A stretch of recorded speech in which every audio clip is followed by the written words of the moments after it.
কারণ বাংলাদেশের সব থেকে বড় শয়তানগুলো থাকে হলো সচিবালয়। 860 শুকরিয়া সে মহান আল্লাহ পাক রব্বুল আলামিনের দরবারে, যে মহান আল্লাহ তাআলা রব্বুল আলামিন আমাদেরকে সুস্থ রেখেছেন। আল্লাহ তাআলার পবিত্র ঘর জুমার দিনে আল্লাহ তাআলা রব্বুল আলামিন আমাদেরকে আসার তৌফিক দান করেছেন। এজন্য প্রাণ খুলে শুকরিয়া আদায় পড়ছি আলহামদুলিল্লাহ। দরুদ পড়ছি, সালাম পড়ছি রাসূল করিম সাল্লাল্লাহু আলাইহি ওয়াসাল্লামের প্রতি, যিনি আমাদের জন্য আল্লাহ তাআলা রব্বুল আলামিন যার উপর কোরআন নাযিল করেছেন। আল্লাহ তাআলা রব্বুল আলামিন যাকে এই পৃথিবীর সব থেকে শ্রেষ্ঠ মানুষ হিসেবে আল্লাহ তাআলা ঘোষণা করেছেন। সুবহানাল্লাহ। মুহাম্মদুর রাসূলুল্লাহ সাল্লাল্লাহু আলাইহি ওয়াসাল্লাম তিনি ছিলেন প্রত্যেকটা মানুষের জন্য আদর্শ। তিনি যা কিছু রেখে গিয়েছেন, মানুষ যদি এটা ধরে তাহলে পৃথিবীতে দুনিয়াবি উন্নতির সাথে সাথে আল্লাহ তাআলা রব্বুল আলামিন আখিরাতেও তাকে নাজাত দিয়ে আল্লাহ তাআলা রব্বুল আলামিন জান্নাতে প্রবেশ করাবেন। সুবহানাল্লাহ। আমি আপনাদের সামনে কোরআনুল কারীমের সূরাতুল হাসরের 21 নম্বর আয়াত তেলাওয়াত করেছি। বিফাদলিল্লাহি তাআলা আল্লাহ তাআলা রব্বুল আলামিন আমাদেরকে যদি তৌফিক দান করেন, এই আয়াত থেকে আমরা অল্প কিছু কথা আমরা শুনবো। পারবো তো আমরা ইনশাআল্লাহ? কোরআন হলো আল্লাহ তাআলা রব্বুল আলামিন রাসূল করিম সাল্লাল্লাহু আলাইহি ওয়াসাল্লামের উপরে দীর্ঘ 23 বছর ধরে আল্লাহ তাআলা রব্বুল আলামিন এই যে কোরআন নাযিল করলেন,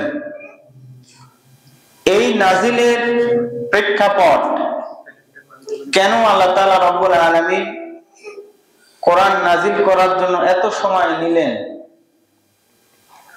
আল্লাহ তাআলা রব্বুল আলামিন যদি চাইতেন তাহলে কোরআন একবারে নাযিল করে দিতে পারতেন, ঠিক কিনা বলেন?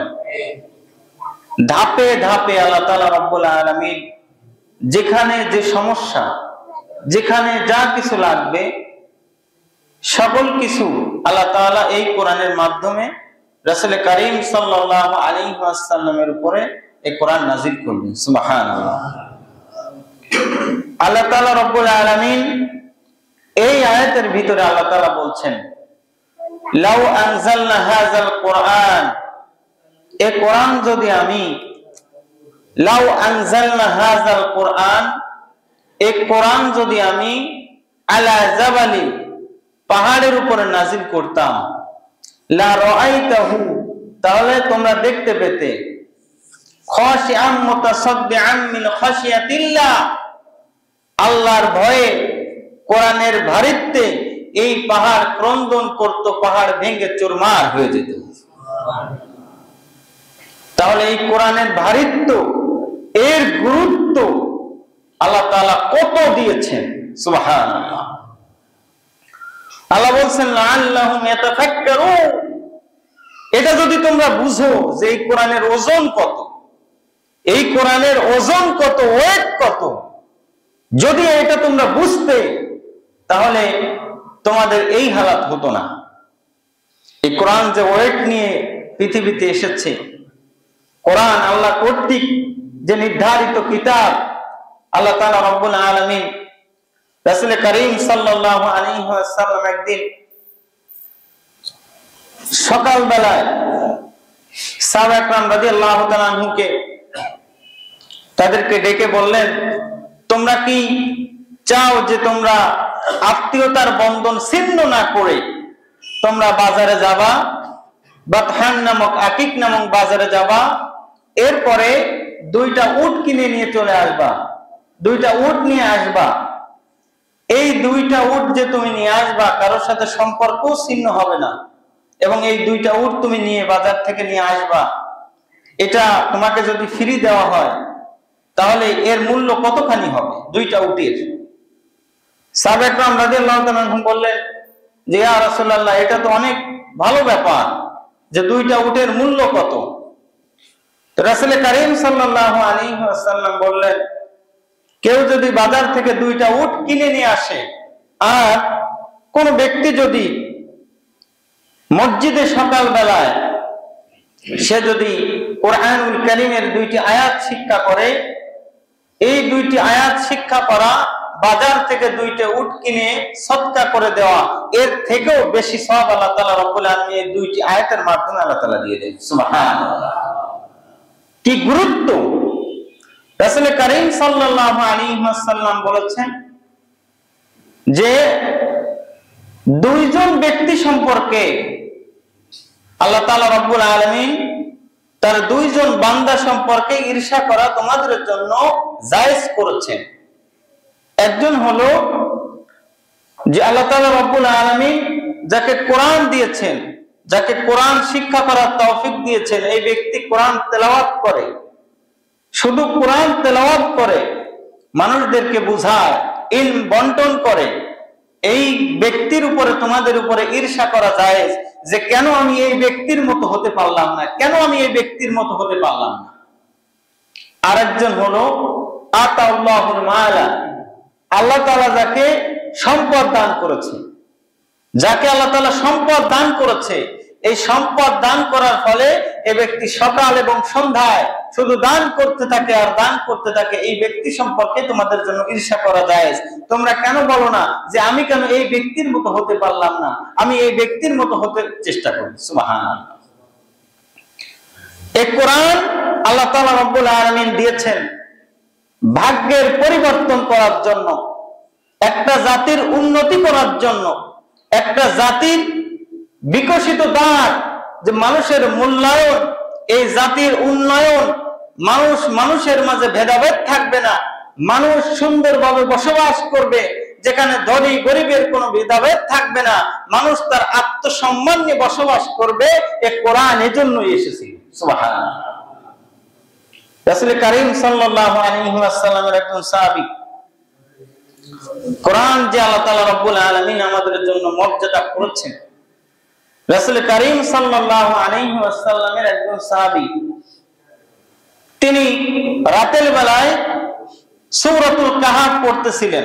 আপনারা জানেন যে রাসূল কারীম সাল্লাল্লাহু আলাইহি ওয়াসাল্লাম বলেছেন, তোমরা জুমার দিনে সূরাতুল কাহফ তেলাওয়াত করো। কোন সূরা? সূরাতুল কাহফ তেলাওয়াত করো, কারণ কিয়ামতের আগে দাজ্জাল আসবে, সে মানুষদেরকে বলবে যে আমি খোদা, আমাকে বিশ্বাস করো। তার এক হাতে থাকবে জান্নাত আর এক হাতে থাকবে জাহান্নাম, মানুষদেরকে এভাবে ধোঁকায় ফেলবে।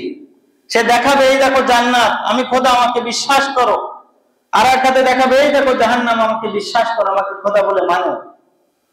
তখন মানুষ এই ভ্রান্তিতে পড়ে যাবে, এই দাজ্জালের ভ্রান্তিতে পড়ে যাওয়ার ফলে জান্নাত দেখে মানুষ তাকে খোদা মানবে, মানুষ ঈমান হারা হয়ে যাবে, হাজার লক্ষ কোটি কোটি মানুষ ঈমান হারা হয়ে মৃত্যুবরণ করবে।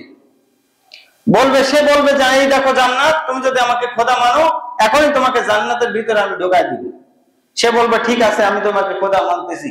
আসলে জান্নাতের ভিতরে ঢোকায় দিবে, কিন্তু আসলে গিয়ে পড়বে জাহান্নামের ভিতরে। আবার মুমিন ব্যক্তি তাকে দেখলেই চিনতে পারবে। এই যে দেখলেই চিনতে পারবে, তার অন্যতম কারণ হলো এই ব্যক্তিগুলা জুমার দিনে যখন আজানের আগে যখন গোসল করে মসজিদে নামাজ পড়তে আসতো, এই ব্যক্তিগুলা মসজিদে আসার আগেই সূরাতুল কাহফ তারা বাড়িতে বসে তেলাওয়াত করত। রাসূল কারীম সাল্লাল্লাহু আলাইহি ওয়াসাল্লাম বলেছেন, সূরাতুল কাহফের 10 আয়াত তোমরা মুখস্থ করো। প্রথম 10 আয়াত যদি মুখস্থ করতে পারো, তাহলে আশা করা যায় এই দাজ্জালের ফিতনা থেকে তোমরা রক্ষা পাবে। তো এই সাহাবী রাদিয়াল্লাহু তাআলা আনহু রাতের বেলায় সূরাতুল কাহফ তেলাওয়াত করতেছেন।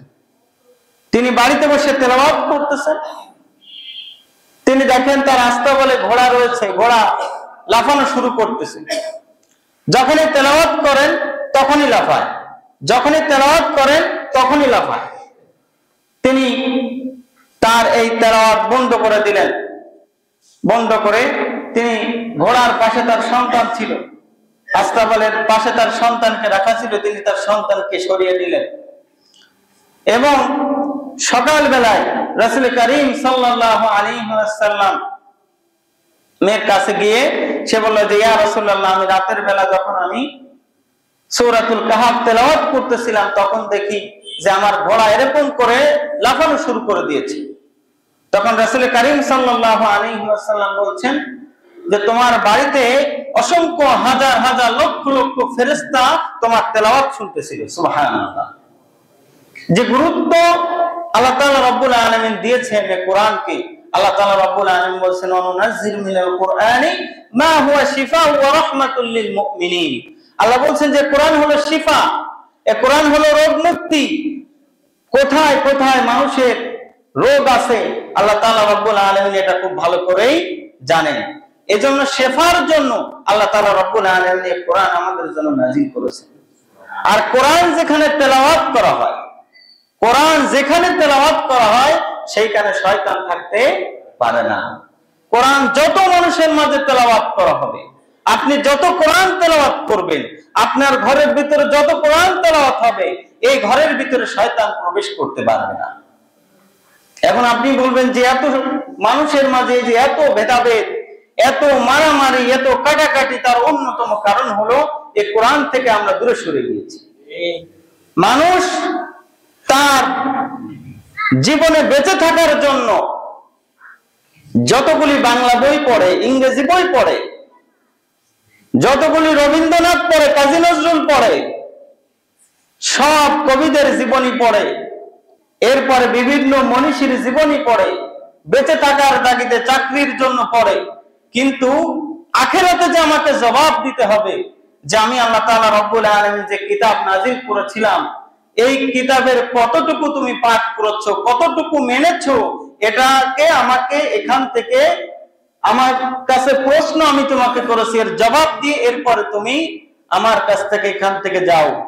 জান্নাত এবং জাহান্নামের ফয়সালা তোমার এখান থেকে হবে যে তুমি কোরআন কতটুকু মেনেছো, কতটুকু পড়েছো, কতটুকু শিখেছো, কতটুকু শেখার জন্য চেষ্টা করেছো। সেদিন যদি আল্লাহ তাআলা রব্বুল আলামিন আমাদের কাছে প্রশ্ন করেন, আমরা যারা আছি আল্লাহ তাআলা রব্বুল আলামিন এই প্রশ্নের জবাব আমরা দিতে পারবো না। অধিকাংশই আমরা ফেল করে যাব, অধিকাংশই আমরা ফেল করে যাব যে আল্লাহ তাআলা রব্বুল আলামিন কোরআন নাযিল করলেন, আমার বয়স হয়ে গেছে, আমি কোরআন পড়তে পারি না, আমি এখন মৃত্যুর পথযাত্রী, আমি কোরআন পড়তে পারি না। আফসোসের বিষয় যে আল্লাহ তাআলা রব্বুল আলামিন কোরআনটা নাযিল করলেন, যে আল্লাহ তাআলা রব্বুল আলামিন আমার ভালোর জন্য কোরআন নাযিল করলেন, সেই কোরআনকে আমি কতটুকু চেষ্টা করেছি এটাকে পড়ার জন্য। রাসূল কারীম সাল্লাল্লাহু আলাইহি ওয়াসাল্লাম বলেছেন সহিহ আল বুখারীর মধ্যে থেকে, এরপর অন্যান্য হাদিস গ্রন্থে হাদিসখানা আছে, কোন জাতি যদি কোরআনকে তাদের জন্য করে নেয় যে কোরআন দিয়ে তারা চলবে, কোরআন দিয়ে তারা বলবে, কোরআন দিয়ে মীমাংসা করবে, কোরআন দিয়ে তাদের পারিবারিক জীবন, রাষ্ট্রীয় জীবন, সামাজিক জীবন সবকিছু কোরআন দিয়ে করবে, তাহলে আল্লাহ তাআলা রব্বুল আলামিন এই জাতির উন্নতি আল্লাহ তাআলা করে দেন। সুবহানাল্লাহ। এটার জন্য তার ঈমান থাকা শর্ত না। কোরআনে যেটা বলেছে, কোরআনে যেটা বলেছে এটা যদি সমাজের মধ্যে কায়েম হয়, যেমন কোরআন বলছে যে খবরদার ওজনে তোমরা কম দিয়ে না, ওজনে কম দিবা না, এটা কোরআন বলছে, আমরা এটা মানি না। ফিনল্যান্ডের মানুষ ওজনে ফাঁকি কি জিনিস এটা তারা বুঝে না, কারণ তারা জানে যদি ওজনে আমরা ফাঁকি দিই তাহলে আমাদেরকে কঠোর হস্তে আমাদেরকে দমন করা হবে। সে রাজা হোক আর প্রজা হোক আর যেই হোক, সরকারের যে জায়গায় অবস্থান করুক না কেন, ফিনল্যান্ডের আইন অনুযায়ী ওজনে যদি আপনি কম দেন তাহলে আপনার কি করবে, আপনাকে অবশ্যই বিচারের কাঠগড়ায় দাঁড়াতে হবে। তাদের দেশে এত মুসলমান নাই, কিন্তু কোরআনের আইন মানে তারা, কোরআনের আইন মানে তারা যে ওজনে তারা কম দেয় না। বলবেন যে দুর্নীতি, পৃথিবীতে যতগুলো দেশ যাদেরকে সুখী তালিকায় গণ্য করা হয়, নরওয়ে, সুইডেন, এরপরে ডেনমার্ক, এই সমস্ত দেশকে পৃথিবীর কিছু সংস্থা তারা বলে যে এই সমস্ত দেশের মানুষগুলি তারা সুখী। তার অন্যতম একটি কারণ হলো যে এই সমস্ত দেশের ভিতরে কোনো দুর্নীতি নাই। দুর্নীতি যেই করুক তাকে অবশ্যই শাস্তির আইন অবশ্যই তার উপর প্রয়োগ হবে। কিছুদিন আগে নিউজিল্যান্ড বা ডেনমার্ক এর একটা প্রশ্ন ছাপা নিয়ে শিক্ষার্থীদের প্রশ্ন ছাপাইছে, ছাপানোর ফলে কোন একটা জায়গায় ভুল গিয়েছে, সাথে সাথে এই শিক্ষামন্ত্রীর কাছে যখন এটা এসেছে যে আমার প্রশ্ন যেটা ছাপিয়েছি এটা ভুল হয়েছে, উনি সাথে সাথে রিজাইন দিয়েছেন। তাকে বলেছে যে এটা তো প্রিন্ট মিস্টেক, এটা তো আপনার মিস্টেক না, আপনি দায়িত্ব দিয়েছেন তারা কম্পিউটারে প্রিন্ট মিস্টেক করেছে। তিনি বলছেন যে এটা প্রিন্ট মিস্টেক হতে পারে, যেহেতু আমি শিক্ষামন্ত্রী এর জন্য দায় আমার উপরে বর্তাবে। আমার দায়িত্বে থাকাকালীন সময়ে যেহেতু আমার এই কাজটা ভুল হয়েছে, আমার মতন শিক্ষামন্ত্রী এই দেশের জন্য দরকার। কাজের স্বচ্ছতা। অথচ আমরা দেখেছি যে আমাদের দেশের শিক্ষামন্ত্রী বলে ঘুষ খান তবে একটু রয়ে সয়ে খান, নাউজুবিল্লাহ। যে মন্ত্রী বলে যে ঘুষ খান শিক্ষকদেরকে, মানুষদেরকে, যে একটু রয়ে সয়ে খান, তাহলে এই দেশের শিক্ষা ব্যবস্থা ধ্বংস অনিবার্য। আপনারা বলেন যে আমাদের মসজিদের ভিতরে, এরপরে বাইরের এলাকার মানুষগুলি, আমাদের এই সমাজের মানুষগুলি, আমরা সকলেই মুসলমান। আমাদের এই দেশে 92% মুসলমান। আমরা ইসলাম আমাদের ধর্ম, কিন্তু ইসলামের কতটুকু আমরা বিধান আমরা পালন করে চলি? বলেন, কতটুকু বিধান আমরা পালন করে চলি? আমরা ওজনে কম দিই, আমরা দুর্নীতিতে চ্যাম্পিয়ন, এরপরে মানুষের হক মেরে খাওয়ার জন্য আমরা ব্যতিব্যস্ত, কার জমির উপরে আরেকটু জমি বাড়ানো যায় আমরা ব্যস্ত, মাছে ভেজাল, খাদ্যে ভেজাল, সব জায়গায় ভেজাল দেওয়ার কারণে আমরা এদিকে চ্যাম্পিয়ন। রাসূল কারীম সাল্লাল্লাহু আলাইহি ওয়াসাল্লাম কে আল্লাহ তাআলা রব্বুল আলামিন পাঠালেন। আল্লাহ তাআলা রব্বুল আলামিন তাকে কাজ দিলেন চারটা। ইয়াতলু আলাইহিম আয়াতিহি ওয়া ইউযাক্কিহিম। প্রথম কাজ হলো কোরআন দিয়ে মানুষদেরকে পরিশুদ্ধ করা। ইয়াতলু আলাইহিম আয়াতিহি, প্রথম কাজ হলো রাসূল আপনি কোরআন তেলাওয়াত করবেন, মানুষদেরকে বোঝাবেন, ওয়া ইউযাক্কিহিম, এবং মানুষদেরকে পরিশুদ্ধ করবেন। কারণ যখন একটা দেশের ভিতরে, একটা সমাজের ভিতরে নৈতিকতাহীন মানুষগুলা বেড়ে উঠবে, তখন এই মানুষগুলা হাজার হাজার সম্পদ থাকলেও এই মানুষগুলা মানুষের হক আদায় করবেন। আপনি মানুষদেরকে আপনি কি করবেন? পরিশুদ্ধ করবেন। রাসূল কারীম সাল্লাল্লাহু আলাইহি ওয়াসাল্লাম পরিশুদ্ধ করলেন কি দিয়া? কোরআন দিয়া। কোরআন আসার আগ পর্যন্ত তিনি মানুষের মাঝে অনেকগুলি বিবাদ মীমাংসা তিনি চেষ্টা করেছেন যে ফয়সালা করা যায় কিনা, তিনি দেখেন যে যায় না। এজন্য কোরআন তাদেরকে এমন ভাবে তিনি তেলাওয়াত করে পরিশুদ্ধ করলেন, যে সমস্ত মানুষগুলা যারা এক সময় যারা ইসলাম মানত না, বুঝতো না, এক সময় যারা ইসলামের ঘোর বিরোধী ছিল, এই সমস্ত মানুষগুলি এমন ভাবে পরিবর্তন হয়ে গেল, তাদের নৈতিকতা এত উচ্চ পর্যায়ে চলে গেল। রাসূল কারীম সাল্লাল্লাহু আলাইহি ওয়াসাল্লাম চলে যাওয়ার পরে আল্লাহ তাআলা রব্বুল আলামিন তাদের দ্বারা গোটা দেশ সহ, গোটা পৃথিবী সহ, অর্ধ পৃথিবী আল্লাহ তাআলা রব্বুল আলামিন তাদের দ্বারা শাসন করেছেন। সুবহানাল্লাহ। ইতিহাস, এই যে আমাদের মুসলমানদের ইতিহাস, কত বড় একটা ইতিহাস। রাসূল কারীম সাল্লাল্লাহু আলাইহি ওয়াসাল্লাম যে কোরআন রেখে গেলেন, এই কোরআন দিয়ে হযরত আবু বকর, হযরত ওমর, হযরত আলী, হযরত ওসমান, ওমর ইবনে আব্দুল আজিজ রাহিমাহুল্লাহ, তারা কিভাবে এত সুন্দর করে তারা দেশ চালিয়েছে, এই বিষয়গুলো আমাদের পাঠ্যপুস্তকে নাই। যে সন্তানগুলি বেড়ে উঠবে তারা কিভাবে, কোন নৈতিকতা নিয়ে বেড়ে উঠবে, এই পাঠ্যপুস্তকে না থাকার কারণে তারা বুঝে না হযরত ওমর ইবনে আব্দুল আজিজ রাহিমাহুল্লাহ তার শাসন ব্যবস্থা কেমন ছিল। তিনি একবার তার রাজ্যের ভিতরে একবার প্রচন্ড পরিমাণ দুর্ভিক্ষ দেখা দিল। ওমর ইবনে আব্দুল আজিজ রাহিমাহুল্লাহ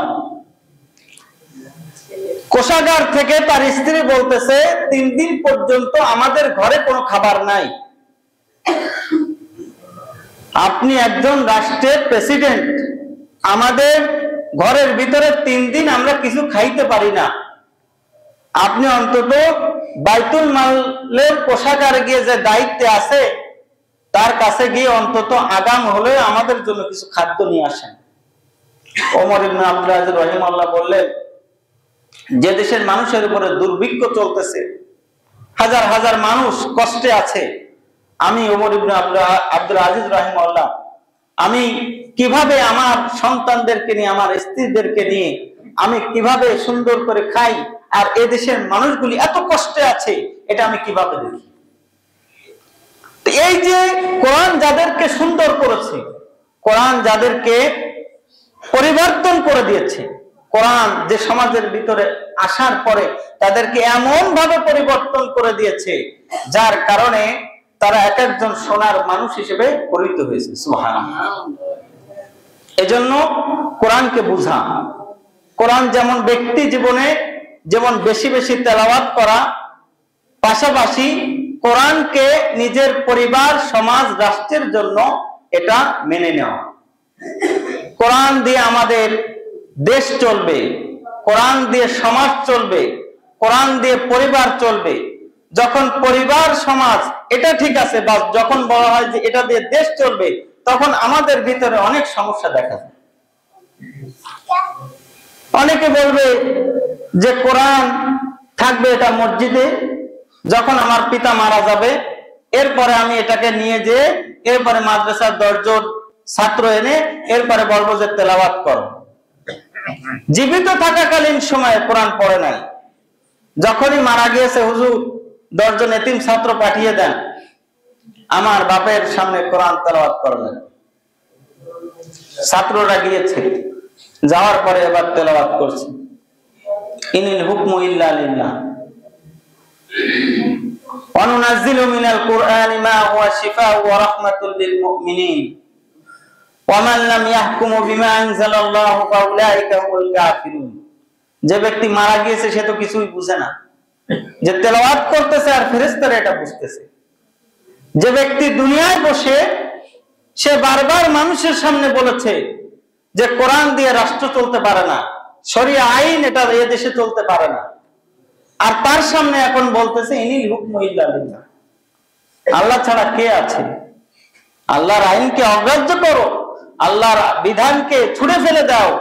এখন এই আয়াত তার সামনে তেলাওয়াত করছে। যে ব্যক্তি মারা গিয়েছে তার জন্য কোরআন, না যে ব্যক্তি জীবিত আছে তার জন্য কোরআন? যে ব্যক্তি জীবিত আছে তার জন্য কোরআন এসেছে। ব্যক্তি জীবনে যখন আপনি কোরআনকে মানবেন, কোরআনকে বুঝবেন, কোরআনের সাথে থাকবেন, আল্লাহ তাআলা রব্বুল আলামিন তখন আখিরাতের জীবনটা আল্লাহ তাআলা আপনাকে সুন্দর করে দিবেন। আখিরাতের জীবনে তখন আপনার চিন্তা করা লাগবে না। ব্যক্তি জীবনে যখন আপনি কোরআনকে মাইনাস করার চিন্তা ভাবনা করবেন, কারণ বাংলাদেশের সবথেকে বড় শয়তানগুলো থাকে হলো সচিবালয়। আপনার আমার ট্যাক্সের টাকায় এরা বসে বসে কলম চালিয়ে দেশের ভাগ্যের চাকা ঘোরায়। এই সচিবালয়ের যদি শয়তান দূর করতে হয় তাহলে কোরআন ছাড়া এই ব্যক্তি মানুষ দিয়ে আমরা এটা পারবো না। আমি যত এখানে আলোচনা করি এই আলোচনা আপনাদের ভিতরে সীমাবদ্ধ, কিন্তু যদি সচিবালয় যদি কোরআন চলে যায়, ট্রান্সপারেন্সি চলে আসে যে এরপর থেকে দুর্নীতি হলে তাকে বিচারের কাঠগড়ায় দেওয়ানো হবে, কোন অবস্থাতেই দুর্নীতি করা যাবে না, তাহলে এটা বেশি কাজ হবে নাকি আমার আলোচনা বেশি কাজ হবে? এজন্য যার যে সুযোগ আছে, যার যেখানে সুযোগ আছে, ভাই আমার সুযোগ আছে লেখনীতে, তাহলে আমি লেখনীতে বলবো যে আমার আগামীর বাংলাদেশে আমাকে কোরআন দিয়ে এই সমাজ চলতে হবে। আমার ভালো কথা বলতে পারি, আমাকে বলতে হবে যে ভাই আমি ভালো কথা বলতে পারি, আগামী দিনে এই রাষ্ট্রের উপরে যত মানুষ শাসন করবে তাদেরকে কোরআন অনুযায়ী চলতে হবে। আমি মানুষের সাথে বেশি মিশে, মানুষের সাথে আমার সম্পর্ক বেশি, তাহলে তাদেরকে বুঝাইতে হবে যে ভাই আগামী দিনে কোন দল কোন মত এটা বুঝি না, আগামী দিনে আল্লাহর কোরআন দ্বারা দেশ চলবে, এটাকে কিন্তু নিজেদের জন্য করে নিতে হবে। যদি এটা হয়, রাসূল করিম সাল্লাল্লাহু আলাইহি ওয়াসাল্লাম যে মিশন নিয়ে আমাদের মাঝে এসেছেন, রাসূল কারীম সাল্লাল্লাহু আলাইহি ওয়াসাল্লাম 1450 বছর আগে চলে গিয়েছেন। আল্লাহ তাআলা রব্বুল আলামিন তার কথাগুলি কোরআনের মাধ্যমে গোটা পৃথিবীর মানুষকে জানিয়ে দিচ্ছেন এখানে কোনো লুকোচুরি নেই। প্রত্যেকটা আয়াত আল্লাহ তাআলা রব্বুল আলামিন বলছেন তোমরা খুলে খুলে দেখো আমি আল্লাহ তাআলা কি নাজিল করেছি। এজন্য সুন্দর সমাজ, সুন্দর মানুষ, সুন্দর আগামীর ভবিষ্যৎ বাংলাদেশ যা কিছু আপনি করতে চান কোরআনকে মাইনাস করে এটা পারবেন না। কোরআনকে মাইনাস করে আপনি পারবেন না, আপনি আগাইতে পারবেন না। আপনি দেখেছেন তো যে ব্যক্তিগুলা বাংলাদেশ থেকে 30,000 কোটি টাকা পাচার করেছে, আপনি চিন্তা করতে পারেন যে বাংলাদেশে বাজেট হয় 7 লক্ষ কোটি টাকা এক বছরে, অথচ 30,000 কোটি টাকা মানুষ পাচার করেছে। আপনার পকেটে আমার পকেটে টাকা নাই, তার অন্যতম কারণ হলো আমাদের টাকাগুলি সব বিদেশে। একজন ভূমি মন্ত্রী তার লন্ডনে বাড়ি করেছে 5টা। আচ্ছা ভাই, একজনের বাড়ি করতে, একজনের বাড়ি থাকতে কয়টা বাড়ি লাগে আমাকে বলেন তো? একটা, দুইটা, তিনটা, 5টা, 10টা, 50টা, 560টা বাড়ি করেছে আমার আপনার টাকায়। বুঝেন আপনি এগুলা? শুধু লন্ডনে করেছে। আল জাজিরার রিপোর্ট প্রকাশ, এগুলি দুঃখ কষ্ট, এগুলো নিয়ে আপনাদেরকে বলি। আপনার আমার ভাগ্যের পরিবর্তন কেন হয় না, তার অন্যতম কারণ হলো এই দুর্নীতি। কারণ এই ব্যক্তিগুলোর মধ্যে আল্লাহর ভয় নাই। তার অন্যতম কারণ হলো শিক্ষা ঠিকই গ্রহণ করেছে, কিন্তু যে শিক্ষা গ্রহণ করার দরকার ছিল এই শিক্ষা তারা গ্রহণ করতে পারেনি। হাজার হাজার কোটি টাকা পাচার করেছে, বাংলাদেশকে তলাবিহীন একদম শূন্য করে এরপরে সব পালিয়ে দিয়েছে। আমাদের যাওয়ারও জায়গা নাই, মরলেও এ দেশে, বাঁচলেও এ দেশে। এই জন্য চিন্তা করা যে ভাই, যে নিজে কোরআন পড়া, কোরআন বুঝা, নিজের পরিবারকে কোরআন বুঝানো, কোরআন শোনানো, বেশি বেশি ঘরের ভিতরে কোরআন তেলাওয়াত করা। যদি এটা হয়, এখানে আসার পরে আপনি 10-20 মিনিট সময় পাবেন, কিন্তু কোরআন নিয়ে আপনি যদি বসে বসে পড়ে দেখবেন যে আল্লাহ তাআলা রব্বুল আলামিন অসংখ্য ইহুদিদেরকে এই কোরআনের মাধ্যমে তাদের ভাগ্য পরিবর্তন করেছেন, তাদেরকে ইসলাম ধর্মে দীক্ষিত করেছেন। এজন্য কোরআন বেশি বেশি পড়া, নিজের সন্তানকে পড়ানো। যে ঘরের ভিতরে বেশি বেশি কোরআন পড়া হয় এই ঘরের ভিতরে আল্লাহ তাআলা বরকত নাজিল করবেন। আল্লাহ তাআলা আমাদেরকে বোঝার তৌফিক দান করুন। আল্লাহ তাআলা আমাদেরকে যেন কোরআনের সাথে লেগে থাকি, কোরআনের সাথে আমরা লেগে থাকি, এই কোরআনকে মানুষের মাঝে ছড়িয়ে দিই। কারণ এই কোরআন